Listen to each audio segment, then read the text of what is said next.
As-Sunnah, As-Sunnah, As-Sunnah Foundation. As-Sunnah, As-Sunnah, As-Sunnah Foundation. আসসালামু আলাইকুম রহমতুল্লাহি ওবরাকাতুহু ইন্নাল হামদুলিল্লাহ ওয়াসসালাতু ওয়াসসালামু আলা রাসূলিল্লাহ ওয়া বা'দ। সুপ্রিয় দর্শক, দেশে কিংবা প্রবাসী যে যেখান থেকে আমাদেরকে দেখছেন, আপনাদের সকলকে আন্তরিক অভিনন্দন এবং মোবারকবাদ জানিয়ে শুরু করছি আমাদের আজকের পরিবেশনা। আপনারা দেখছেন আস-সুন্নাহ ফাউন্ডেশন স্টুডিও থেকে সরাসরি সম্প্রচারিত অনুষ্ঠান শরঈ সমাধান। এই অনুষ্ঠানে আপনাদের জীবন ঘনিষ্ঠ জিজ্ঞাসাগুলোর কোরআন এবং হাদিসের আলোকে আমরা উত্তর দিয়ে থাকি। আজও তারই ধারাবাহিকতা ইনশাআল্লাহ বিদিনিল্লাহ ঘণ্টাব্যাপী আপনাদের সঙ্গে আমি থাকছি এবং সখানেক প্রশ্ন উত্তর দেওয়ার চেষ্টা করে থাকি আমরা প্রতিটি পর্বে। আপনার প্রশ্ন বাংলায় সংক্ষেপে লিখে এই পোস্টের মন্তব্যের ঘরে পোস্ট করুন। আমরা ইনশাআল্লাহ বিদিনিল্লাহ বেশি থেকে বেশি সংখ্যক প্রশ্ন উত্তর দেওয়ার চেষ্টা করব। শরঈ সমাধানের আজ 91তম পর্ব আমরা শুরু করতে যাচ্ছি। আল্লাহ রাব্বুল আলামিন আমাদেরকে কোরআন এবং হাদিসের ইলম বৃদ্ধি করা, ইখলাসের সাথে প্রতিটি বিষয়কে জানা এবং আমলের নিয়তে শোনার তৌফিক দান করুন।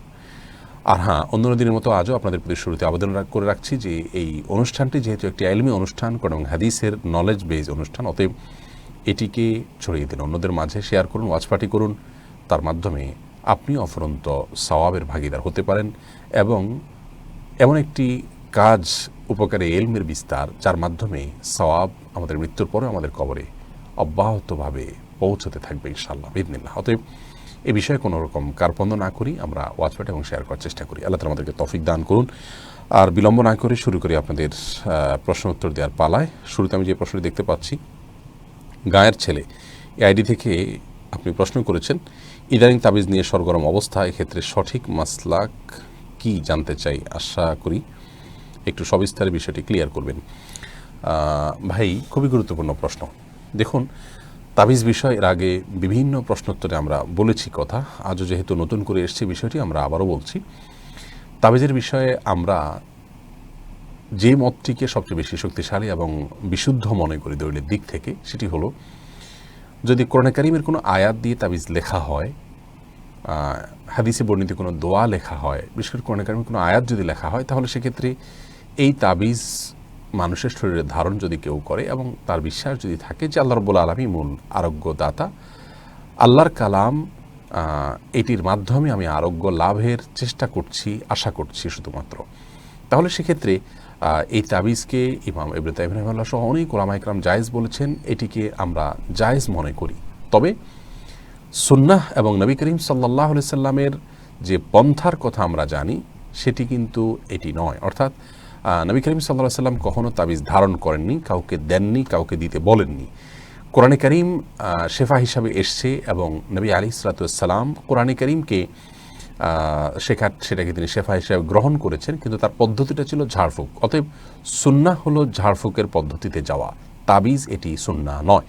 আর আমাদের দেশে তাবিজের সবচেয়ে বড় অংশ হলো সাংকেতিক চিহ্ন দিয়ে লেখা, ফেরাউন, হামান, নমরুদ, এই সমস্ত শব্দ, নাম, এগুলো লিখে লিখে তাবিজ লেখা। তারপরে যারা করেন তো তাদের প্রফেশনাল হিসেবে বানিয়ে নিয়ে সেখানে আপোষের তাবিজ, বিচ্ছেদের তাবিজ, হেন কোনো কাজ নেই করা, যেগুলো থেকে মানুষ আস্তে আস্তে জাদুর দিকেও চলে যায়। অতএব এই দুয়ার বন্ধ করার জন্য হলেও প্রচলিত তাবিজের যে প্রথা আছে, এটি থেকে আমাদের বেরিয়ে আসার চেষ্টা করা উচিত এবং সুন্নাহ সম্মত যে আপনার কোরআনে কারীমকে শেফা হিসাবে গ্রহণ করার যে পদ্ধতি নবী করিম সাল্লাল্লাহু আলাইহি ওয়াসাল্লাম থেকে আমরা পাচ্ছি, সেটিকে আমাদের গ্রহণ করা উচিত। সাহাবায়ে কেরামের মধ্যেও আপনার ঝাড়ফুঁকের বিষয়টি ব্যাপকভাবে প্রচলিত ছিল। অতএব সেই সুন্নাহকে আমাদের আঁকড়ে ধরা উচিত এবং সুন্নাহ যা নয়, নবী সাল্লাল্লাহু আলাইহি ওয়াসাল্লাম যেটি করেননি, যে পদ্ধতি তার থেকে অন্তত বর্ণিত হয়নি, সেটি মানে কেন আমাকে করতে হবে? কোরআনকে শেফা হিসাবে গ্রহণ করার জন্য নবী সাল্লাল্লাহু আলাইহি ওয়াসাল্লামের সুনির্দিষ্ট আদর্শ রয়েছে।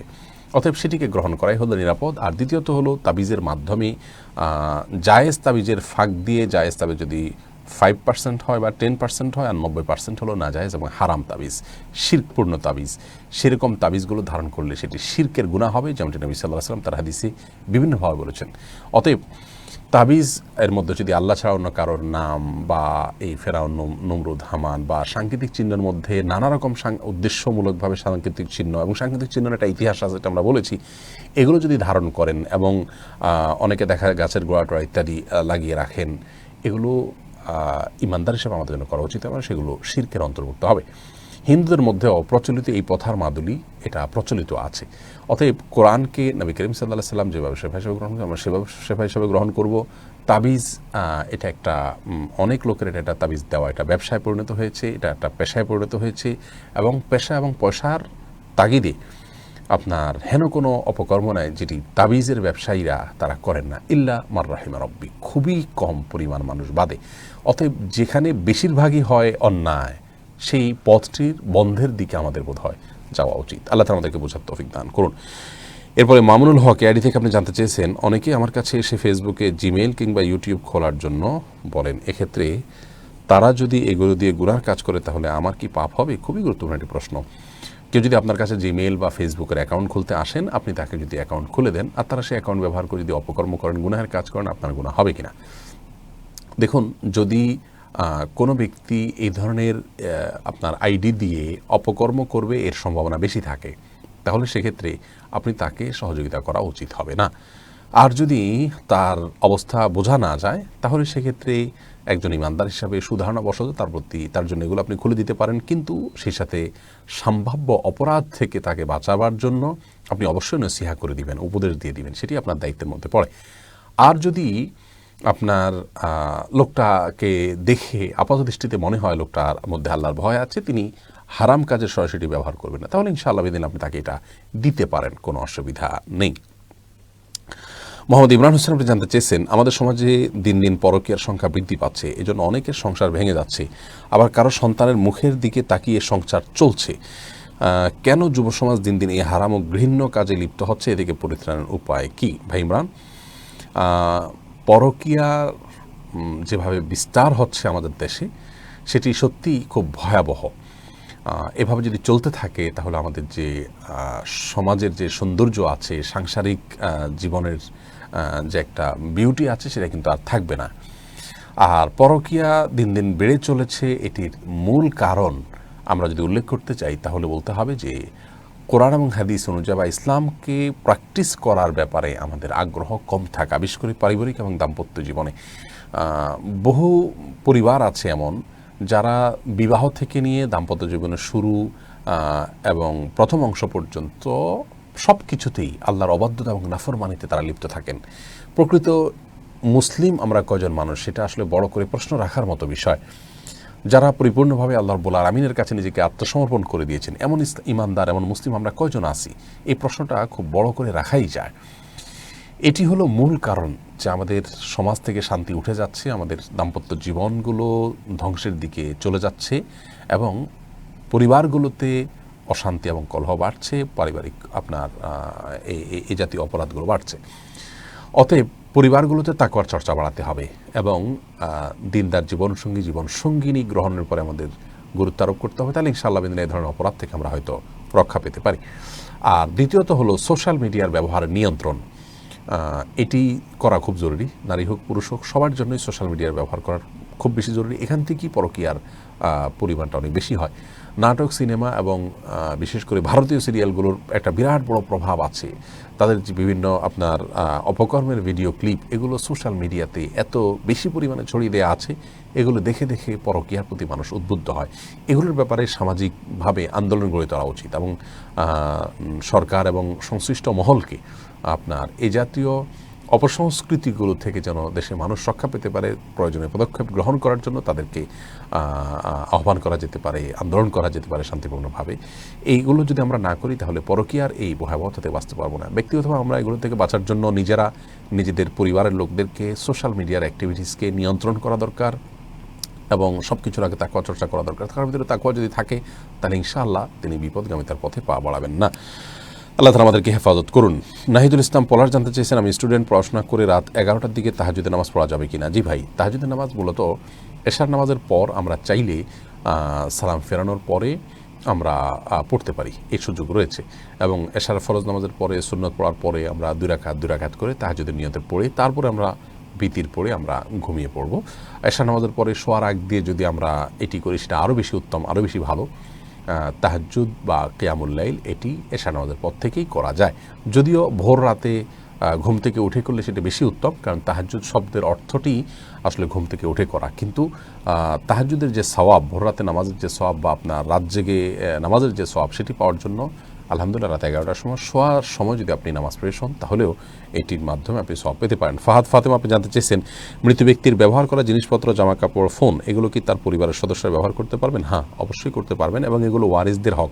ধরুন কেউ মারা গেলেন, তার এই জাতীয় ব্যবহারগুলোর আপনার তার ওয়ারিসদের মাঝে বন্টন হবে, প্রত্যেকটাতে তাদের অধিকার আছে। তারা মিউচুয়ালি যদি ডিসিশন নেন যে আমরা এটা অমুককে দিয়ে দিলাম বা অমুকে এটা নিলাম, অমুকে এটা নিলাম, এবং এক্ষেত্রে আমাদের যে অধিকারের কম বেশ আছে সেটা আমরা স্যাক্রিফাইস করলাম একে অন্যের জন্য, তাহলে সেক্ষেত্রে এটা জায়েজ আছে। ধরুন কোনো বাবার মৃত্যুর পর ছেলেমেয়েরা সবাই মিলে বাবার সম্পদগুলোকে, ব্যবহার্য আসবাবগুলোকে তারা ভাগযোগ করে নিলেন অথবা কোনো একজনকে দিলেন, এটি জায়েজ আছে, কোনো অসুবিধা নেই। অনেকে মনে করেন মৃত ব্যক্তির আসবাবপত্র এগুলো সন্তানরা ব্যবহার করতে পারে না, এগুলো দান করে দিতে হয়। না, দান করে দিতে হয়, এমনটি বাধ্যতামূলক নয়। তাইয়্যিবা উম্মুল আফরা, আপনি জানতে চেয়েছেন বাবা মা যদি মেয়েকে চাকরি করানোর জন্য বিয়ে দিতে অপারগ হন, কিন্তু মেয়ে ফিতনা আর জেনা থেকে বাঁচতে বিয়ে করতে চান, পরিবার কিছুতেই রাজি না, এখন এই মেয়ের কি করা উচিত?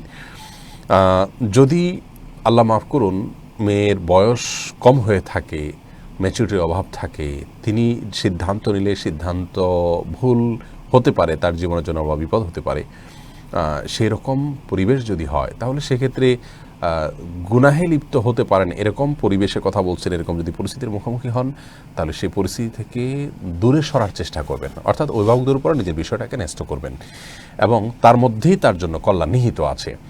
নিজে নিজে সিদ্ধান্ত নিয়ে বিপদের মুখে পড়ার সম্ভাবনা রয়েছে অনেক বেশি, সেই জায়গা থেকে সরে আসা উচিত।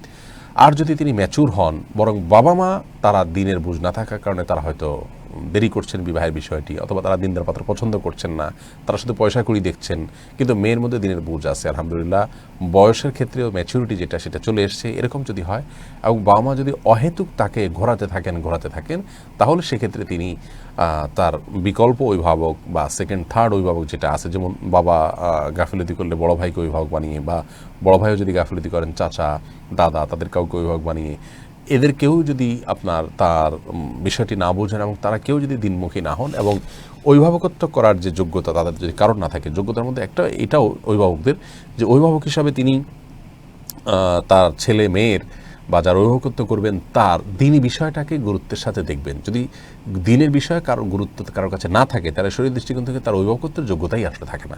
যাই হোক, এরকম যদি হয়ে যায় যে কেউই নাই এরকম, তাহলে সেক্ষেত্রে মহল্লার ইমাম সাহেবকে বা দিনী কোনো প্রতিষ্ঠানের দায়িত্বশীলকে তাদের কাউকে অভিভাবক বানিয়ে বিবাহ বসতে পারেন জেনা থেকে বাঁচার প্রয়োজনে। এটি হলো অনন্য উপায় হলে। এরপরে আপনি সোহেল রানা, আপনি জানতে চেয়েছেন আমাদের এলাকায় সুপেয় পানির অভাব, অনেকে মসজিদের পানি বাসায় নিয়ে আসেন পান করার জন্য। ইমাম সাহেব বলেছেন যেটুকু পানি নিয়েছেন তার মূল্য মসজিদে দিতে হবে, এই পানির মূল্য কি ঠিকই পরিশোধ করতে হবে? ভাই, মসজিদের পানি বলতে কি বোঝাতে চেয়েছেন? যদি এমন হয় যে মসজিদের ট্যাঙ্কির পানি বা মসজিদের জন্য কেউ পানি দিয়েছেন সেখান থেকে পানি নিয়ে যান, তাহলে তো অবশ্যই তার মূল্য পরিশোধ করতে হবে, এটা নেওয়া জায়েজ হবে না। আর যদি মসজিদের টিউবওয়েল থাকে আর সেই টিউবওয়েলের পানি নিয়ে যায় সবাই গ্লাসে করে বা মগে করে বা যেভাবেই হোক, সেই টিউবওয়েলটা স্থাপন করা হয়েছে মসজিদের সামনে যাতে সবাই পানি পান করতে পারে, এরকম যদি হয় তাহলে তার টাকা মসজিদে ফেরত দিতে হবে না, কারণ এই জাতীয় টিউবওয়েল এগুলো করার সময় নিয়তি থাকে যে মসজিদ প্লাস এলাকাবাসীর পানি পান করা। মসজিদ এখানে একমাত্র উদ্দেশ্য থাকে না নরমালি। ইরশাদ জাহান রাবু, আপনি জানতে চেয়েছেন বাড়িতে এমন পুরাতন কোরআন থাকলে যেটা পড়ার অনুপযোগী, সেটা কি করব? কোরআন যদি পড়ার অনুপযোগী হয়, সেই কোরআনকে আপনি চাইলে মাটিতে দাফন করে রাখতে পারেন এমন কোনো জায়গা যেখানে কোরআন অসম্মান হবে না। ধরুন কবরস্থানে কোনো একটা জায়গাটা গর্ত করে আপনি পুঁতে রাখলেন, আস্তে আস্তে মাটির সাথে মিশে শেষ হয়ে গেল। আপনি চাইলে সেটাকে পানিতে ফেলে দিতে পারেন, এমন কোনো পানিতে যেখানে কোরআনের সরাসরি অসম্মান হওয়ার সম্ভাবনা কম থাকে।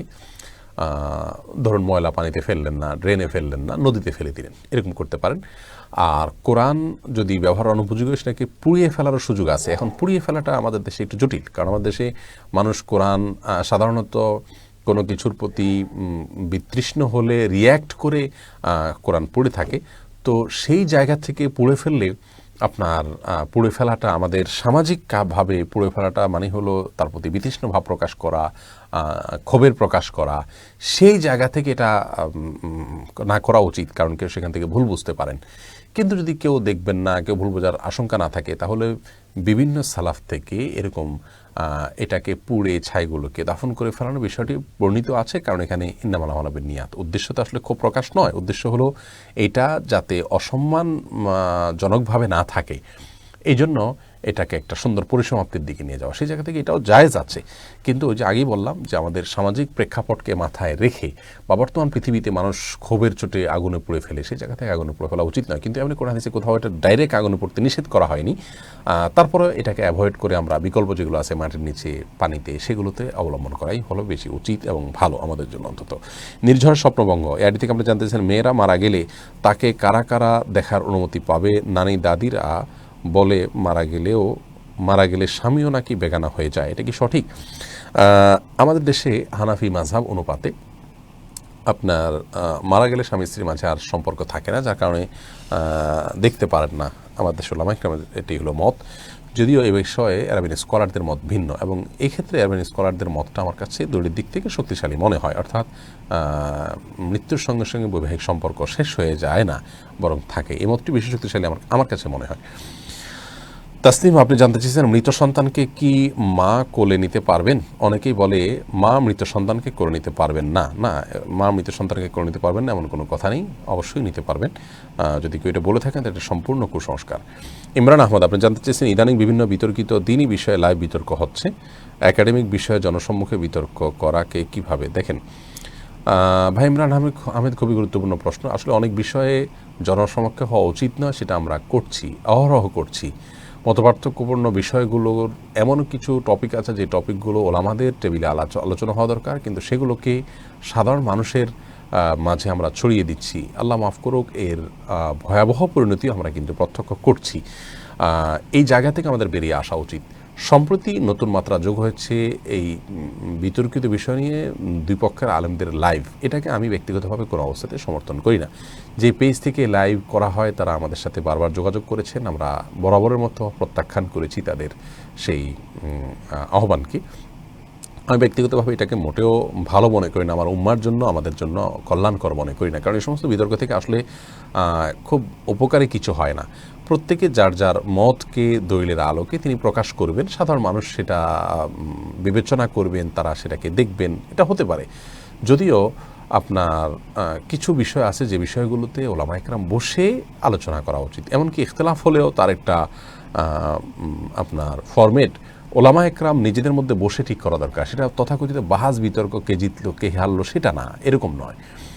এই জাতীয় বিতর্কের মাধ্যমে জেদ আরও বাড়ে, সমাজে মুসলমানদের মধ্যে বিভেদ আরও বাড়ে, এবং আপনার ক্ষোভের পরিমাণ আরও বাড়ে, এবং এই সমস্ত বিতর্কের কারণে কেউ যে নিজের অবস্থান ছেড়ে আসে এমন না, প্রত্যেকের যার অবস্থানকে আরও মজবুত করেন।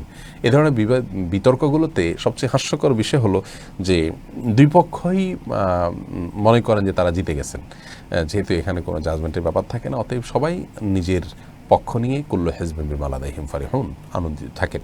তো এগুলো দ্বারা উপকারের চাইতে ক্ষতি বেশি আমার কাছে মনে হয়। যারা এগুলো আয়োজন করে থাকেন তাদের উদ্দেশ্য আল্লাহ তাআলা ভালো জানেন। যদি তারা নিজেদেরকে পরিচিত করানো এবং লাইক কমেন্ট কামানো, এগুলো যদি তাদের উদ্দেশ্য থাকে, তাহলে সেক্ষেত্রে এগুলো থেকে আরও বরং আমাদের দূরে থাকা উচিত ওলামায়ে কেরামের। এরপরে যে প্রশ্ন আমি দেখতে পাচ্ছি তা হলো মাসুম বিল্লাহ, আপনি জানতে চেয়েছেন মানুষ মারা গেলে তার মৃতদেহ মেডিকেল কলেজ পরীক্ষাগারে দান করা যাবে কি না, আর যদি দান করা বৈধ হয় সেটা কি সাদকা জারিয়া হবে? মৃতদেহ নিয়ে আমরা এর আগে বলেছি, যদি ব্যক্তি বিশেষের প্রয়োজন হয় তাহলে সেক্ষেত্রে তার জন্য শরীরের কোনো অংশ দেওয়া যেতে পারে, কিন্তু আমার শরীরটা কবরে গিয়ে কী লাভ হবে, আর পচেই তো যাবে, তার সাথে এটা দিয়ে মেডিকেল স্টুডেন্টরা গবেষণা করুক, এই উদ্দেশ্যে সেটা দেওয়া জায়েজ নয়। মেডিকেল স্টুডেন্টরা গবেষণার জন্য আরও বহু মাধ্যম আছে, উপায় আছে। মানব দেহের অপমান এটি। এক শ্রেণীর মানুষ আছেন যারা মুসলিম নন, হয়তো তাদেরকে সমাজের মানুষ মুসলিম মনে করেন, তারা কবর জগতের প্রতি বিশ্বাস করেন না, আলমে বারজাখের প্রতি তাদের বিশ্বাস নেই, যার কারণে তারা এমনটি করে থাকেন যে ওখানে গিয়ে পচে গেলে লাভ হবে কি, এটাকে আমরা ইউজ করি। আপনার দেহ আল্লাহ রাব্বুল আলামিন এখানে প্রাণ দিবেন, এটার জবাবদিহি করা হবে কবরে, এবং এটার উপরে অনেক কিছু নির্ভর করে। এটাই হলো ইসলামী আকীদা, এটাই হলো আল্লাহ রাব্বুল আলামিনের বিধান। অতএব এটার প্রতি কারো যদি অবিশ্বাস থাকে, সে কাফের অমুসলিম, তার কথা ভিন্ন কথা। কিন্তু মুসলমান গণহারে তার মানে লাশ দিয়ে দেওয়া এটা জায়েজ নয়। যদি নির্দিষ্ট ব্যক্তির কোনো অঙ্গের প্রয়োজন হয় তাহলে সেটা তিনি দিয়ে যেতে পারেন, সেটা ভিন্ন কথা। রুমি আখতার, আপনি জানতে চেয়েছেন, আমি কলেজ থেকে কিছু টাকা স্কলারশিপ পাই, এ ব্যাপারে আমার মা জানে কিন্তু বাবা জানেন না। বাবা জেনে গেলে টাকা নিয়ে ঝামেলা করতে পারেন, এক্ষেত্রে কি বাবার হক নষ্ট করা হচ্ছে? এ টাকার উপরে কি বাবার হক আছে? কলেজ থেকে আপনি যে টাকাটা পাচ্ছেন স্কলারশিপ হিসাবে, এই টাকাতে আপনার বাবার আপাত দৃষ্টিতে কোনো হক নেই, আপনি চাইলে সেটা হাইড করতে পারেন, কোনো অসুবিধা নেই। তবে বাবার যদি আর্থিক সঙ্গতি না থাকে আর আপনি প্রাপ্তবয়স্ক হবেন নিশ্চয়ই, যদি কলেজে পড়ছেন, তাহলে সেই ক্ষেত্রে বাবাকে আপনার আর্থিক সঙ্গতি না থাকলে আপনার টাকা দিয়ে বাবাকে হেল্প করা উচিত, তার কাছে সেক্ষেত্রে হাইড করা উচিত হবে না, যেহেতু আপনার ভরণ পোষণ দেওয়া তার দায়িত্বের মধ্যে পড়ে না, তিনি সেটি করে যাচ্ছেন। অতএব আপনি সে টাকা দিয়ে আলাদা কেনাকাটা করবেন, আনন্দ ফুর্তি করবেন, সেটি অনৈতিক এবং নাজায়েজ হবে। এমনি মাহবুবুল আলম শাওন, আপনি জানতে চেয়েছেন, আমার স্ত্রী একজন থেরাপিস্ট, চাকরির জন্য নারী পুরুষ উভয়কে থেরাপি দিয়ে থাকেন। প্যারালাইসিসে আক্রান্ত রোগীদের থেরাপি দেওয়ার সময় তাদের শরীরে হাত পা মুখমণ্ডল স্পর্শ করতে হয়, এক্ষেত্রে আমার স্ত্রীর চাকরিটা কি জায়েজ হবে না হারাম হবে? ভাই শাওন, প্রথমত এ ধরনের ক্ষেত্রে পুরুষদের মাধ্যমে এই সার্ভিসগুলো দেওয়ানো উচিত। মুশকিল আমাদের সমাজের সাধারণ স্রোত তো আসলে দিনের গুরুত্ব বোঝে না এবং দিনমুখী না, বরং দিন বিমুখী, আল্লাহ মাফ করুক। সেই জন্য এই বিষয়গুলো আমাদের কাছে খুব ছোট এবং গৌণ মনে হয়। এই কাজগুলো পুরুষদের করা উচিত। এখন যদি কোথাও পুরুষ না থাকেন, তিনি তার কাজ বন্ধ করে দিলে রোগীরা বিপাকে পড়তে পারেন, তাহলে সেক্ষেত্রে তার জন্য এই কাজ করা জায়েজ হবে, কিন্তু আপ্রাণ চেষ্টা করা উচিত এটা থেকে বেরিয়ে এসে এখানে কোনো পুরুষকে দিয়ে বিকল্প করা। আর যদি তার উপরে এটা ডিফেন্ড না করে বরং কোনোভাবে তাদের কাজটা হয়ে যাবে, তাহলে সেক্ষেত্রে তার জন্য এই কাজ করা জায়েজ নয়। সোহাগ মণ্ডল জানতে চেয়েছেন, পরিবারের একের পর এক বিপদ লেগে থাকে, এ থেকে মুক্তির উপায় কি?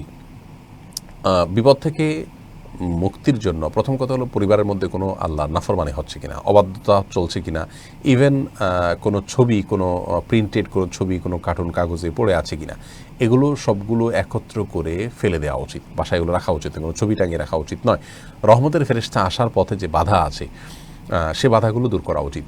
পিস টিভিতে আমাদের একটি ধারাবাহিক আলোচনা ছিল যেসব কারণে ঘরে রহমতের ফেরেশতা আসেন না, সেই কারণগুলো থেকে আপনার কি যেন বলে, নিজেদের বাসা বাড়িকে মুক্ত করা দরকার। তাহলে সেক্ষেত্রে ইনশাআল্লাহ বিদিল্লাহ অনেকখানি আমরা রক্ষা পেতে পারবো। সেই সাথে সবাই তাকওয়া অবলম্বন করা উচিত। আর বিপদ আপদ দূরের জন্য কমন যে আমলগুলো আছে, যেমন দুরূদ বেশি করে পাঠ করা, ইস্তেগফার বেশি করে পাঠ করা, দোয়া ইউনুস লা ইলাহা ইল্লা আনতা সুবহানাকা ইন্নী কুনতু মিনাজ জালিমিন বেশি পাঠ করা, এগুলো করা উচিত।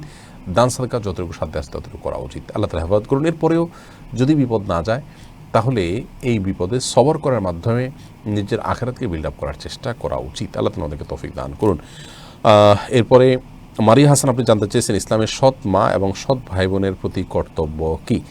ইসলামের সৎ মা এবং সৎ ভাই বোনের প্রতি, আসলে সৎ মায়ের প্রতি দায়িত্ব আছে, সৎ ভাই বোনের প্রতিও দায়িত্ব আছে, কিন্তু সেই দায়িত্বটা আপন ভাই বোনের মতো নয়। যেমন তারা আপনার পরিত্যক্ত সম্পদ পাবেন না, কিন্তু সৎ মা বাবার স্ত্রী হওয়ার কারণে তার প্রতি আপন মায়ের মতো না থাকলেও তার প্রতি আপনার সদাচরণ করা আপনার কর্তব্যের অংশ।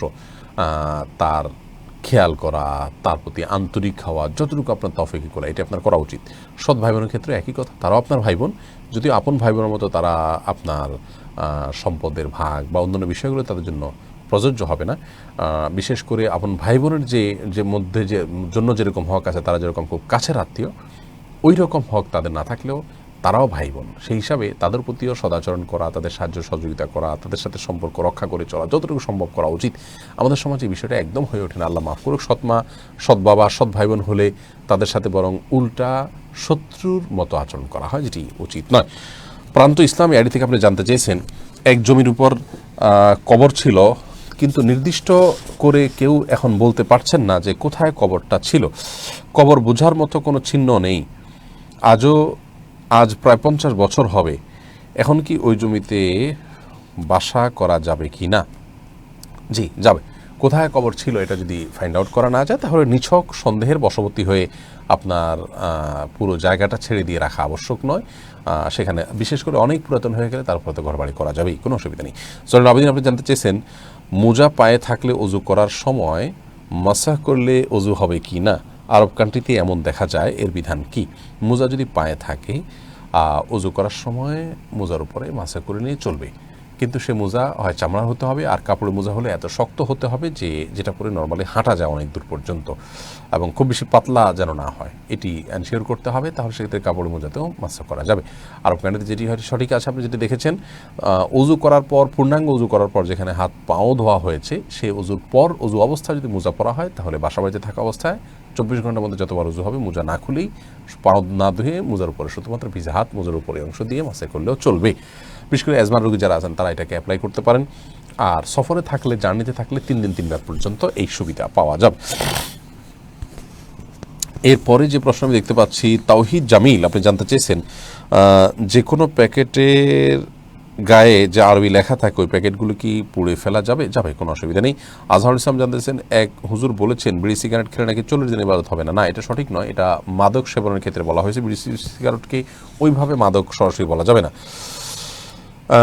মাজহারুল ইসলাম শরীফ জানতেছেন, কোনো নাস্তিকের লেখকের বই পড়া যাবে কিনা? উত্তর হলো, নাস্তিকের লেখা বই আপনি, বিশেষ করে নাস্তিকতাবাদ এর কথা বলা আছে এরকম যদি হয়, তাহলে সেই বই আপনার পড়তে হলে তার যে ধোঁয়াশাগুলো আছে, বিভ্রান্তিগুলো আছে, সেগুলোর খণ্ডনমূলক ধারণা আপনার থাকতে হবে, তাহলে সে বইগুলো আপনি পড়তে পারেন। আর যদি সেরকম ধারণা আপনার পর্যাপ্ত না থাকে, তাহলে তার বই বা এরকম লোকের বই পড়া উচিত নয়, কারণ এগুলোর মাধ্যমে আমরা বিভ্রান্তিতে নিপতিত হওয়ার সমূহ আশঙ্কা রয়েছে। আলামিন আহমেদ সিয়াম আপনি জানতে চেয়েছেন, জন্মবারে চুল নখ কাটলে নাকি অমঙ্গল হয়, এক্ষেত্রে কি ইসলাম কি বলে? না, এরকম কোনো কথা নেই যে যেদিন জন্ম হয়েছে আমাদের ওই দিনে আমাদের চুল নখ কাটলে অমঙ্গল হয়। এগুলো কুসংস্কার এবং শিরপূর্ণ বিশ্বাস, ইমানের জন্য ক্ষতিকর। মেহরাব হাসান জানাচ্ছেন, আমি গত 2 বছর আগে হজ করি, তখন মসজিদুল হারাম থেকে একটা কোরআন আনতে চেয়েছিলাম, কিন্তু চুরি হয়ে যায় নাকি, যেহেতু কর্তৃপক্ষকে জানাতে পারছি না, এইভাবে আনিনি। ইনশাল্লাহ সামনে আবার যাওয়ার সুযোগ রয়েছে, তো এইভাবে কোরআন কি আনা জায়েজ হবে? মসজিদুল হারামে কোরআন পাঠ করার জন্য যেগুলো রাখা আছে এগুলো আপনি আনতে পারবেন না। মসজিদুল হারামে কোরআন বিতরণের জন্য একটা বিভাগ আছে, ডিপার্টমেন্ট আছে, যারা ওখানে ডিউটি করেন বাংলাদেশি ইন্ডিয়ান ভাইরা আছেন, তাদেরকে আপনি জিজ্ঞাসা করলেই তারা আপনাকে বলে দিবে কোন জায়গা থেকে কোরআন বিতরণ হয়। যে কাউকেই সেখান থেকে কোরআন দেওয়া হয়, সেটা মক্কাতেও আছে, মদিনাতেও আছে, সেখান থেকে আপনি নেবেন। যেগুলো রেখে রাখা আছে সেগুলো আনা জায়েজ নেই। অন্যি USAID থেকে আপনি জানতেছেন, স্বামী পর্ণারে আসক্ত থাকলে স্ত্রীর করণীয় কি? স্বামী যদি পর্ণারে আসক্ত হন, আল্লাহ মাফ করুন, এই রোগটি এখন ভয়াবহ আকার ধারণ করেছে, তাহলে স্ত্রীর প্রথম করণীয় হলো স্বামীকে পর্ণারে আসক্তি থেকে বাঁচানোর জন্য তার ভিতরে তাকওয়া জাগ্রত করা, আল্লাহর ভয় জাগ্রত করা, কাউন্সেলিং করা, তাকে বোঝানো, চোখের পানি দিয়ে, আন্তরিকতা দিয়ে, ভালোবাসা দিয়ে তাকে বোঝানো উচিত। নিজে না পারলে অন্য যাদেরকে দিয়ে বোঝালে আল্লাহর ভয় তার ভিতরে জাগ্রত করা যাবে, তাকওয়া জাগ্রত করা যাবে, সেই চেষ্টা তার অব্যাহত রাখা উচিত, দাওয়াতি কাজ চালানো উচিত। সেই সাথে স্বামী নিজেকে সাজিয়ে গুছিয়ে যথাসম্ভব সুন্দরভাবে উপস্থাপন করবেন এবং স্বামীকে আকৃষ্ট করার চেষ্টা করবেন। স্বামী যাতে বিপদগামিতার দিকে না বাড়ায়, সেই জায়গা থেকে নিজের সকল করণীয় তিনি করবেন ইনশাআল্লাহ বিসমিল্লাহ। সেই সাথে তৃতীয়ত আল্লাহর কাছে খুব বেশি বেশি দোয়া করবেন, ইস্তেগফার করবেন এবং তার হেদায়েতের জন্য দোয়া চাইবেন এবং তার গুনাহ মাফের জন্য দোয়া চাইবেন। এই কাজগুলো তার করা উচিত। যদি কোনো স্বামীকে ফোর্স করার সুযোগ থাকে, তাহলে সেখানে ফোর্সও করবেন এবং সে ফোর্স করতে গিয়ে যদি তার প্রতি অন্য কাউকে দিয়ে ফোর্স করাতে গিয়ে যদি তার উপরে প্রেশার দেওয়া হয় এবং সে প্রেশার দেওয়ার মাধ্যমে সে যদি অন্যায় থেকে ফিরে আসে, তাহলে সেটাও জায়েজ আছে, কোনো অসুবিধা নেই, কারণ অন্যায় কাজ থেকে, হারাম কাজ থেকে বাঁচানোর জন্য সেই কাজটি করা। আর এর কোনোটি যদি করা সম্ভব না হয়, তাহলে সেক্ষেত্রে স্ত্রী চাইলে স্বামীর এই অনাচারকে সয়ে তার সাথে সংসার করতে পারেন, এই জন্য তার কোনো গুনাহ হবে না। তিনি তার দায়িত্ব পালন করেছেন, তাকে সতর্ক করেছেন, এরপরও তিনি যদি অপকর্ম করেন, তাহলে স্ত্রীর এখানে কোনো দায় থাকবে না, তিনি আল্লাহর কাছে সম্পূর্ণ দায়মুক্ত থাকবেন এবং তিনি এই ব্যক্তির সংসার করতে পারেন, কোনো গুনাহ হবে না, তার গুনাহ তাকে পাবে। ইসলাম শরীয়ত অনুযায়ী কারোর গুনাহ অন্য কারোর উপরে আল্লাহ তাআলা চাপিয়ে দেন না। ও আল্লাহ তাযরু ওয়াজরাতুন উযরা উখরা বলেছেন, আল্লাহ তাআলা বলেছেন যে কারোর বোঝা অন্যের উপরে চাপিয়ে দেওয়া হয় না বা অন্য কেউ বহন করবে না, বিধায় তার পাপের বোঝা সে বহন করবে। আর যদি এ ধরনের পাপ থেকে আপনার তাকে বিরত না রাখা, তার এ ধরনের পাপে সে লিপ্ত থাকার কারণে স্ত্রী তার সাথে সংসার করতে ইতস্তত বোধ করেন, তার কাছে অস্বস্তি লাগে, তার কাছে খারাপ লাগে, তাহলে সেক্ষেত্রে আপনার এরকম স্বামীর ঘর তিনি করলেন না, তার থেকে তালাক চাইলেন, সে অধিকার তার আছে, তিনি চাইলে তার থেকে বিচ্ছেদ চেয়ে নিতে পারেন, আর চাইলে তিনি থাকতেও পারেন। এমনি ফাহাদ খান আপনি জানতে চেয়েছেন, আমার স্ত্রী অন্তঃসত্ত্বা এবং আমাদের 8 মাসে একটি কন্যা শিশু আছে। আমার মাসিক আয় খুবই কম, এমত অবস্থায় আমরা কি বাচ্চা অ্যাবর্শন করলে পাপের ভাগীদার হব? বিস্তারিত আলোচনা করে বুঝতে চাচ্ছি। দেখুন, আপনার স্ত্রী অন্তঃসত্ত্বা এবং 8 মাসের কন্যা শিশু আছে, মাসিক আয় কম, এটার কারণে বাচ্চা অ্যাবর্শন করলে জায়েজ হবে না।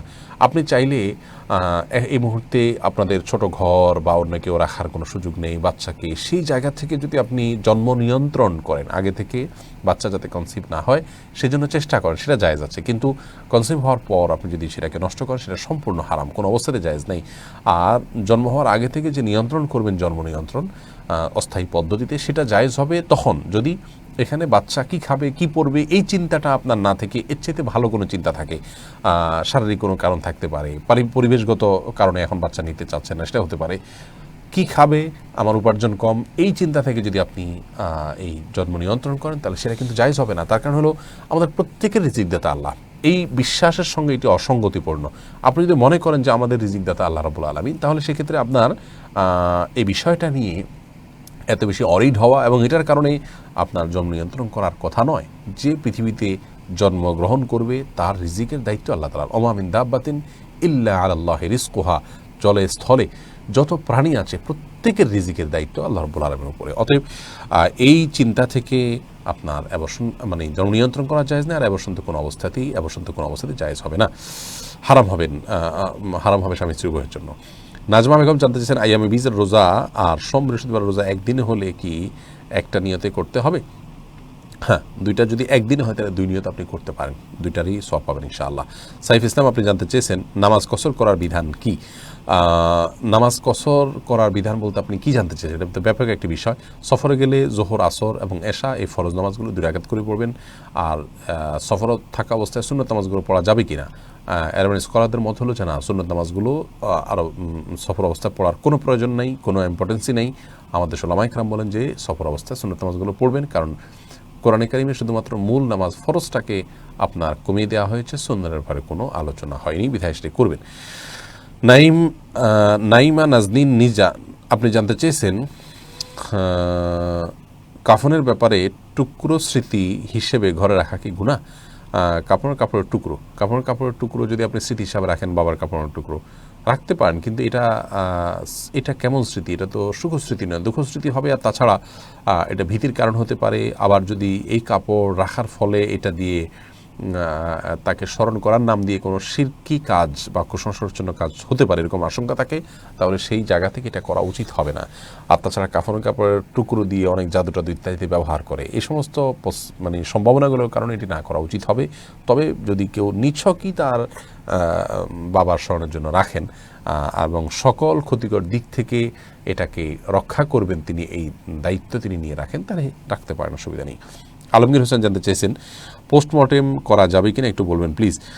পোস্টমর্টেম করা উচিত নয়, ইসলাম শরীয়তের দৃষ্টিকোণ থেকে এটি অনুচিত কাজ, অন্যায় কাজ। আমাদের দেশে এটি করা হয়ে থাকে এবং এর আইনি ভিত্তি রয়েছে, যদিও ইসলামী শরিয়া এটাকে অ্যালাউ করে না। দায়িত্বশীলদের উচিত ইসলামী শরিয়া যেটিকে অ্যালাউ করে না মুসলিম প্রধান দেশে সেটিকে না করা, এবং যে কারণে বা যে যুক্তিতে এই আপনার পোস্টমর্টেম করা হয়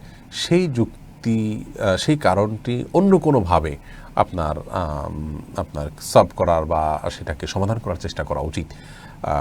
আমরা যে কোনো সমস্যার সমাধানের জন্য কোনো একটা পথ যখন বন্ধ হয় বিকল্প পথ খুঁজি, অতএব এখানে বিকল্প পথ খোঁজা উচিত। ইসলামের দৃষ্টিকোণ থেকে বিভিন্ন হাদিস থেকে বোঝা যায়, কোনো মানুষের মৃত্যুর পর তার লাশটা যদি খাটিয়াতে করে খুব জোরে নেওয়া হয়, উঠানামা করা হয়, তাতেও তার কষ্ট হয় এবং প্রচণ্ড কষ্ট হয়। যে কষ্টটা সে শুধু ফিল করে, অন্য কেউ ফিল করে না। যদিও তার মধ্যে রূহ থাকে না, কিন্তু এক ধরনের বিশেষ রূহ আল্লাহ রাব্বুল আলামিন তার মাঝে রাখেন বা একটা বিশেষ অনুভূতি রাখেন, বিভিন্ন হাদিস থেকে সেটি বোঝা যায়। সেই জায়গা থেকে আপনার পোস্টমর্টেম করা তো আরও ডেঞ্জারাস বিষয়, তার জন্য কষ্টের কারণ, বিধায় এটি অ্যাভয়েড করা উচিত এবং না করা উচিত। রাষ্ট্র এবং আপনার নীতি নির্ধারণী পর্যায়ে যারা আছেন তাদেরকে আমরা আহ্বান করব যে কারণে এটি করা হয় সে কারণটির জন্য অন্য কোনো বিকল্প খুঁজে বের করা উচিত, এবং এটি মানব দেহের জন্য অপমানও বটে, যার কারণে এটি জায়েজ না ইসলামের শরিয়ার দৃষ্টিকোণ থেকে। এমনি মেশকাত খান আপনি জানতেছেন নামাজের শেষে হুজুরের সাথে মোনাজাত না দিলে ইসলামে কোনো বিধান লঙ্ঘন হয় না। নামাজের শেষে ফরজ নামাজের পরে আপনি বসে বসে দোয়া দরুদগুলো পড়বেন যেগুলো রাসূল আকরাম সাল্লাল্লাহু আলাইহি ওয়াসাল্লাম পড়তেন। হুজুরের সাথে মোনাজাত দেওয়ার কোনো প্রয়োজন নেই, এটা নামাজের কোনো অংশও না। এটাকে হুজুরের সাথে দেওয়া জরুরি মনে করলে বরং সেটা বিদআত হবে। মোহাম্মদ সাইদুর রহমান জানতেছেন মসজিদে টাকা মানত করা হলে ওই টাকা কোনো গরিব অসহায় লোককে দেয়া যাবে কি না। মসজিদে মানত করে তো মসজিদে যদি মসজিদ নির্মাণ করার মানত করেন তাহলে মসজিদ নির্মাণ করতে হবে, যেভাবে মানত করতে হবেন সেই খাতে দিতে হবে যদি সেটি ভ্যালিড মানত হয়। আবু ফাররাহ আপনি জানতে চেয়েছেন মোবাইল ব্যাংকিংয়ে লেনদেনে যে এজেন্ট যে কমিশন পায় তা হালাল কিনা। যদি হালাল বা ইসলামিক কোনো ব্যাংকের সাথে এরকম লেনদেন করেন এবং এজেন্ট হিসাবে আপনি কমিশন পান সেটা আপনার জন্য জায়েজ হবে। যদি আপনি এটা সার্ভিস চার্জ হিসাবে পান যে আপনি কাজ করছেন সেজন্য কমিশন পাচ্ছেন, এটা জায়েজ হবে। কিন্তু এটার যদি হারাম কোনো আপনার খাত থাকে যে হারাম কোনো সার্ভিস দিচ্ছেন সেখান থেকে আপনি কমিশন নিলেন তাহলে সেটা তো অবশ্যই জায়েজ হবে না। এমনি আমিরুল ইসলাম জানতে চেয়েছেন স্ত্রীকে তালাক দিয়ে তওবা করে সংসার করলে গুনাহ হবে না। স্ত্রীকে তালাক দিলে তওবা করার সুযোগ নেই। তালাক যদি প্রত্যাহারযোগ্য হয় তাহলে তালাককে প্রত্যাহার করে পুনরায় সংসার করতে পারবেন। যেমন এক তালাক দিলেন তাহলে পুনরায় সংসার করতে পারেন, দ্বিতীয় তালাক দিলেন তাও পুনরায় সংসার করতে পারেন। তিনটা তালাক হয়ে গেলে আর স্ত্রীকে নিয়ে সংসার করার কোনো সুযোগ নেই। একটা ভিডিও আছে আমাদের পেজে দেখে নিতে পারেন এবং ইউটিউব চ্যানেলে আমাদের ইউটিউব চ্যানেলও ভিডিওটি এখন লাইভ যাচ্ছে, আপনারা দেখতে পাচ্ছেন। আসুন্নাহ ফাউন্ডেশন ইউটিউব চ্যানেলের নাম ইউটিউবে, সেখানে আপনার একটা ভিডিও আছে, আপনারা দেখে নিতে পারেন। সেখানে বলা আছে যে প্রত্যাহারযোগ্য তালাক কোনগুলো, কীভাবে তালাক দিলে স্ত্রীকে আবার পুনরায় ফেরত নেওয়া যায়, সেরকম তালাক দিলে এটি চলবে, অন্যথায় তওবা করলেও কাজ হবে না। মমতাজ পারভিন আপনি জানতে চেয়েছেন গায়রে মাহরাম আসার সম্ভাবনা থাকলে নিকাব পরে সালাত আদায় করা যাবে কিনা। গায়রে মাহরাম এসে যেতে পারে, আমাকে দেখে ফেলতে পারে, এই সম্ভাবনা যদি জোরালো থাকে তাহলে নেকাব পরে সালাত আদায় করে নামাজ হবে। সাধারণ অবস্থাতে নেকাব পরে সালাত আদায় করা উচিত নয়। ফারুক হোসেন জুয়েল আপনি জানতে চেয়েছেন কোনো ভিক্ষুক আল্লাহর ওয়াস্তে বলে কিছু চাইলে তাকে কি দান করা যাবে। আল্লাহর ওয়াস্তে কিছু চাইলে তো তাকে বেশি দান করা উচিত, দিতে হবে বরং। হাবিবুর রহমান আপনি জানতে চেয়েছেন ভাই যদি জেনাকারী হয় আর মা বাবা যদি তার পক্ষে থাকে আমার করণীয় কি। আপনার করণীয় আপনি তাকে বোঝাবেন, অন্যায়ের কাছ থেকে বিরত থাকার চেষ্টা করবেন, মা বাপকে বোঝাবেন। তারপর যদি তারা না বোঝেন তাহলে আপনার কোনো দায়িত্ব নাই, তার অপরাধের জন্য তিনি দায়ী হবেন। এমডি বাশার আপনি জানতে চাচ্ছেন আমার ছেলে ভুলবশত কোরআনে দাঁড়িয়ে গিয়েছিল, আমি এখন কি করব জানাবেন। ছেলের বয়স 2 বছর, সে যদি ভুলবশত কোরআনের উপর দাঁড়িয়ে যেয়ে থাকে বাচ্চা মানুষ, তাহলে এর জন্য তার তো কোনো পাপ নাই, তার কোনো দোষ নাই এবং অন্যায়ের খাতাই খোলা হয়নি তার। আর তাছাড়া তার তো এখানে কোরআনকে অপমান করার উদ্দেশ্য তার মধ্যে থাকার সম্ভাবনা নেই। অতএব এটা নিয়ে আপনার অরিড হওয়ার কোনো কারণ নেই। আপনারও এর জন্য গুনাহ হবে না যদি আপনার কোনো ত্রুটি না থাকে। ধরুন বাচ্চা নিজে কোরআন নামিয়ে সেখানে দাঁড়ালো বা খেলতে গিয়ে ওটাকে অসম্মান হয় এমন কিছু করে ফেললো, তাহলে সেক্ষেত্রে আপনারও গুনাহ হবে না। কিন্তু যদি কোরআন আপনি সঠিকভাবে রাখেননি, কোরআনকে সম্মানজনকভাবে হেফাজত করেননি, তাহলে সেক্ষেত্রে এটিতে আপনার ত্রুটি হয়েছে, সেজন্য আপনি ইস্তেগফার করবেন। তবে এই ছেলে দাঁড়ানোর কারণে আপনার ইসলাম থেকে খারিজ হয়ে গেলেন, বড় কোনো গুনাহ হয়ে গেল, এরকম না। বিষয়টি হলো যে কোরআনকে সামনে থেকে আপনি হেফাজত করবেন, আর যেটুকু হয়ে গেছে সেজন্য আল্লাহর কাছে ইস্তেগফার করবেন যে আল্লাহ আমাদের ত্রুটি বিচ্যুতি ছিল, কোরআনের সম্মান রক্ষার ক্ষেত্রে বাচ্চার অনিচ্ছাকৃত ভুল এর কারণে তার তো কোনো পাপ হবেই না। বাপ মা তাদের ত্রুটি থাকলে শুধুমাত্র এটুকু পাপ হবে, সেটাকেও খুব বড় করে দেখার কোনো কারণে, খুব বড় অরিড হওয়ার কোনো কারণ নেই, তবে সতর্ক থাকতে হবে ভবিষ্যতের জন্য। তাই রহমত তালুকদার জানতে চেয়েছেন আমার বাবা একজন ব্যবসায়ী, আমরা 3 ভাই ব্যবসা পরিচালনায় সহযোগিতা করে থাকি, আমাদের প্রত্যেকের পরিবার রয়েছে, আমাদের নিজস্ব কোনো অর্থ বা সম্পদ নেই। এখন কোরবানি কি শুধু আমার আব্বা দিলে হবে নাকি আমাদের প্রত্যেককে দিতে হবে? কোরবানি কি পরিবার মধ্যে একজনে দিবে কি না, নাকি পরিবারের প্রত্যেক সদস্য প্রাপ্তবয়স্ক হলে অ্যাবিলিটি থাকলে সবাই দিবে আলাদা করে? এটার মতো পার্থক্য আছে, আপনারা জানেন। আমাদের উলামায়ে কেরামের মতে কোরবানি পরিবারের উপর না ব্যক্তির উপরে আসে, এবং স্কলাররা বলেন যা পরিবারের উপর আসে। বিভিন্ন হাদিসে নবী সাল্লাল্লাহু আলাইহি ওয়াসাল্লাম পরিবারের উপরে কোরবানি আসে এই কথাটি এইভাবে বলেছেন যে প্রত্যেক পরিবারের উপরে আলা কুল্লি আহলে বাইতিন উদহাইয়াতুন, প্রত্যেক পরিবারের উপরে একটা কোরবানি আবশ্যক হয়, তিনি ব্যক্তির উপর আবশ্যক করেন। এরকম বিভিন্ন হাদিসের আলোকে স্কলাররা এটাকে পরিবারের উপরে বর্তায় বলে জানিয়েছেন। কিন্তু আপনি যেটি বলেছেন যে আপনাদের প্রত্যেকের আলাদা আলাদা পরিবার আছে, তাহলে তো এগুলো আলাদা আলাদা পরিবার। আমাদের দেশে যৌথ পরিবারে অনেকগুলো পরিবার মিলে একটা পরিবার হয়, এখানে কিন্তু আপনি আপনার স্বামী সন্তান মিলে কিন্তু একটা পরিবার হয়ে গেল। আলাদা আলাদা অর্থ সম্পদ নেই আপনি বলেছেন, তাহলে ব্যবসা থেকে আপনারা বেতন পাচ্ছেন বা পার্সেন্টেজ পাচ্ছেন, কিছু একটা পাচ্ছেন, উপার্জন তো আপনাদের আছে, অতএব আপনাদের আলাদা আলাদা কোরবানি দেওয়ার অপশন রয়েছে। আর আসিফ ইব্রাহিম আপনি জানতে চাইছেন সৃষ্টির পরিবর্তন করা তো হারাম, তাহলে গাছে কলম করাও কি হারাম? না, সৃষ্টির পরিবর্তন হারাম বলতে এটি উদ্দেশ্য নয়। সৃষ্টি পরিবর্তন হারাম বলতে উদ্দেশ্য হলো মানুষের শরীরে বড় ধরনের কোনো পরিবর্তন করা, সেটা কোরআনে কারিমে নিষিদ্ধ। কোনো গাছে যদি কোনো পরিবর্তন করা হয় এবং সেই পরিবর্তন যদি কোনো উপকারে কল্যাণার্থে করা হয়, কোনো অসুবিধা নেই, সেটি করা যাবে। এটি নিষিদ্ধ সৃষ্টি পরিবর্তনের যে নিষিদ্ধাজ্ঞা রয়েছে তার আওতায় এটি পড়বে না। তাহলে সেক্ষেত্রে তো গাছ কেটে আমরা কাঠ বানাচ্ছি, সেটাও হারাম হয়ে যাবে, এগুলোর ব্যবহার করা যাবে না। এটা উদ্দেশ্য নয়। এখানে সৃষ্টির পরিবর্তন বলতে মানুষের শরীরের কথা বলা হয়েছে এবং প্রাণীর কথা বলা হয়েছে। আচ্ছা, এরপরে নাজমা বেগম আপনি জানতে চেয়েছেন, আমি একজন মেয়ে হয়ে কি অন্য একজন বেপর্দা মেয়ের ভিডিও দেখতে পারবো? পারবেন, অসুবিধা নেই। কিন্তু খুব বেশি যারা বেপর্দা থাকে, অশ্লীলতার ছড়াছড়ি করে, তাদেরকে দেখা থেকে অ্যাভয়েড করা উচিত। এর একটা কুপ্রভাব ইমানদারদের উপরে আসে। মহসিন দার্জি আপনি জানতে চেয়েছেন, প্রত্যেক মুসলিম ব্যক্তির কোন ধরনের জ্ঞান থাকা আবশ্যক? প্রত্যেক মুসলিম ব্যক্তির জন্য আপনার যে সময় যে বিষয়ের মুখোমুখি হবেন সেই বিষয় সম্পর্কিত কোরআন হাদিসের নির্দেশনা থাকা তার জন্য আবশ্যক, ফরজ। আরবিতে একটা প্রবাদ আছে, আফদালুল ইলমি ইলমুল হাল। যখন যে অবস্থা হবে সেই অবস্থার এলম অর্জন করাই হলো সর্বোত্তম এবং আবশ্যক এলম। ধরুন আপনি এখন ব্যবসা করবেন, তাহলে ব্যবসায় হালাল হারামের বিষয় আপনার জানতে হবে। আপনি ব্যাংকে টাকা পয়সা রাখার ব্যাপারে যাচ্ছেন, তাহলে এখন সেই সম্পর্কিত শরীয়তের বিধিবিধান আপনাকে জানতে হবে। আপনি বিবাহ করতে যাচ্ছেন, সেক্ষেত্রে হালাল হারামের সম্পর্কে বিস্তারিত বিধিবিধান আপনাকে জানার চেষ্টা করতে হবে। এ হলো বিষয়। বাকি আপনার একজন মানুষ সব বিষয় যেগুলো তার হয়তো এখন এই মুহূর্তে প্রয়োজন নাই, সেটাও তিনি জেনে রাখলেন, এটা তার জন্য আবশ্যক নয়, তবে জেনে রাখলে অবশ্যই সওয়াবের কারণ হবে। এরপরে এমনি মনির হোসেন জানতে চেয়েছেন, সতর বের হলে অজু ভাঙবে কি না? না, সতর বের হলে অজু ভাঙবে না, তার সাথে অজুর কোনো সম্পর্ক নেই। কিন্তু একজন ইমানদার হিসাবে আমাদের উচিত হলো আমাদের যথাসম্ভব সতর ঢেকে নিজেকে আপনার কি বলে এটাকে শালীনতার ভিতরে রাখা, শ্লীলতার ভিতরে রাখা এবং ভদ্র মানুষদের মধ্যে থাকা এবং লজ্জাশীলতার ভিতরে থাকা, যার কারণে এটা উচিত নয়। কিন্তু অজু করতে কি কাউ যদি হাঁটুর কাপড় উঠে যায়, অজু ভঙ্গ হবে না এবং অনিচ্ছাকৃত হয়ে গেলে এটাকে সরা নেবে, কোনো অসুবিধা নেই।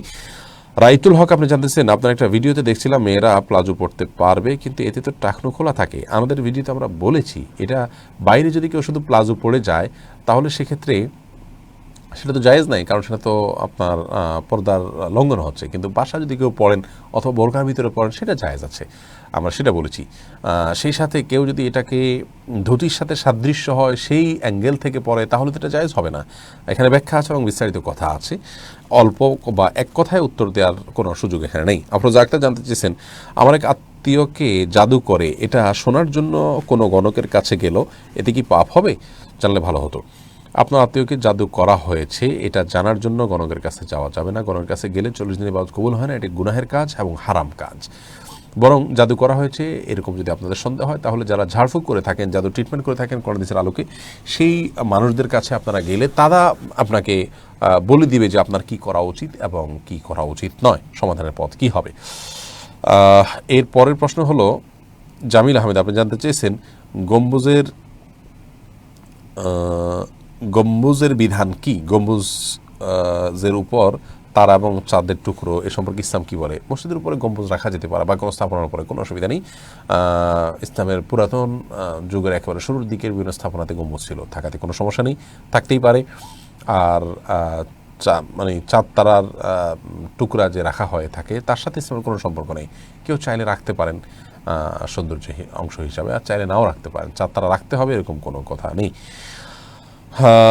এরপরে এমডি আমিনুল ইসলাম জানতেছেন, বাংলাদেশে পোস্ট অফিসে টাকা বিনিয়োগ রেখে মুনাফা হালাল নাকি হারাম? পোস্ট অফিস যেহেতু টাকা রেখে তার যে মুনাফা দেয় সেটা সরাসরি সুদ, টাকার এগেইনস্টে টাকা, এখানে কোনো ব্যবসা করে তার পার্সেন্টেজ দেওয়া হয় এরকম নয়।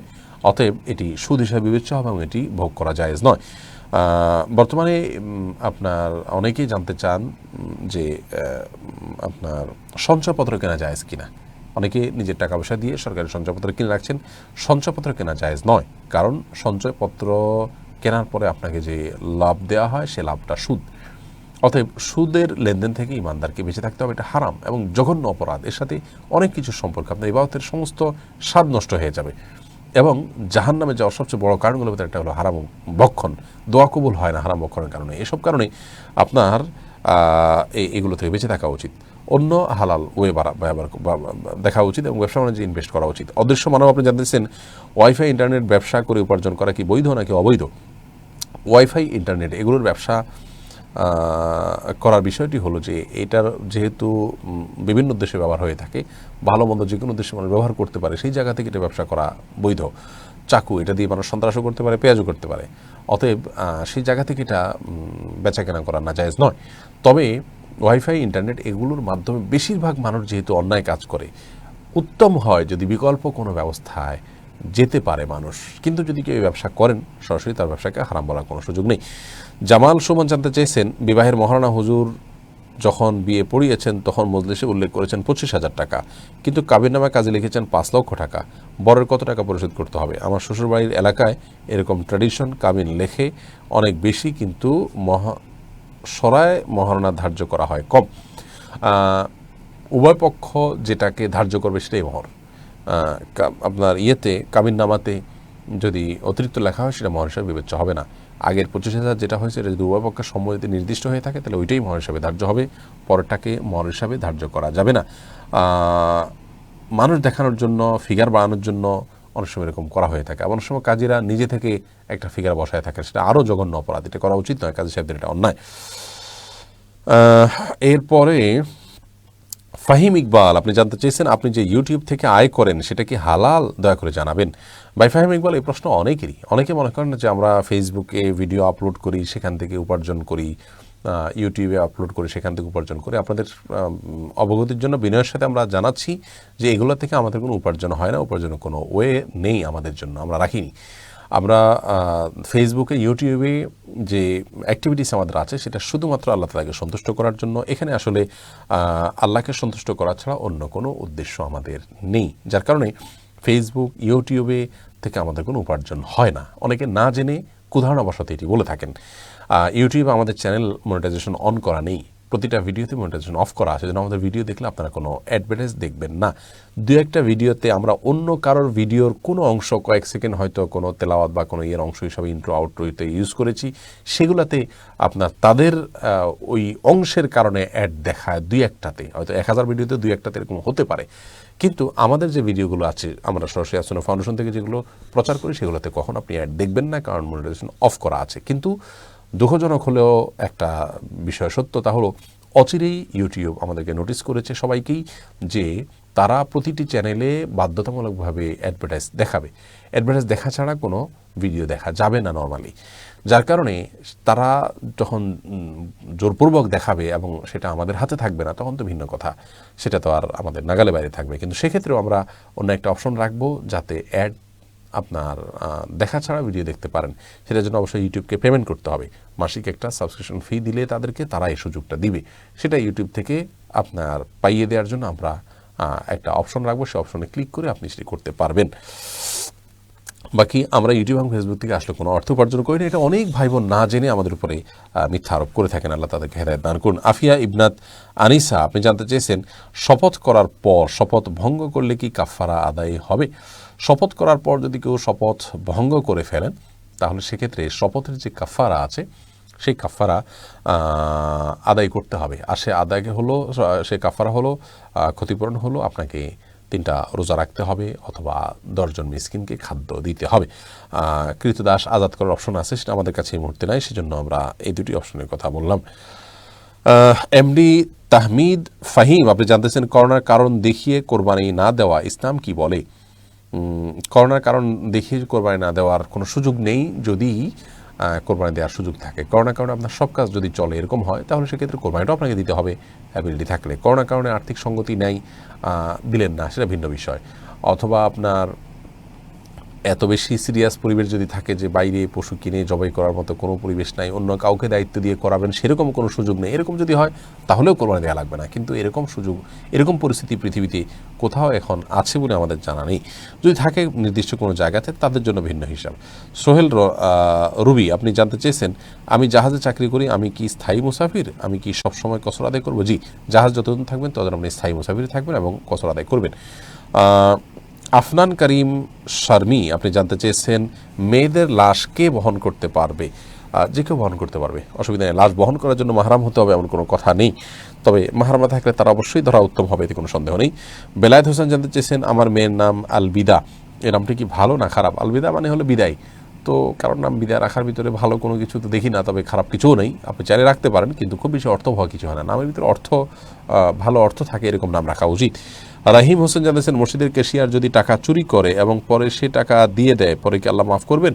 চুরি করেছেন, এর জন্য তিনি অপরাধ করেছেন, সেজন্য তাকে তওবা করতে হবে, ইস্তেগফার করতে হবে, এবং পরবর্তীতে সে টাকা দিয়ে দেওয়ার কারণে তার মূল অপরাধটা থেকে তিনি মুক্তি লাভ করবেন, অর্থাৎ অর্থ আত্মসাৎ করা, মানুষদের হক নষ্ট করা, বান্দার যে আল্লাহর যে হক, অর্থাৎ তিনি যে চুরি করেছেন, অন্যায় করেছেন, সেই জায়গা থেকে তাকে বেঁচে থাকতে হবে।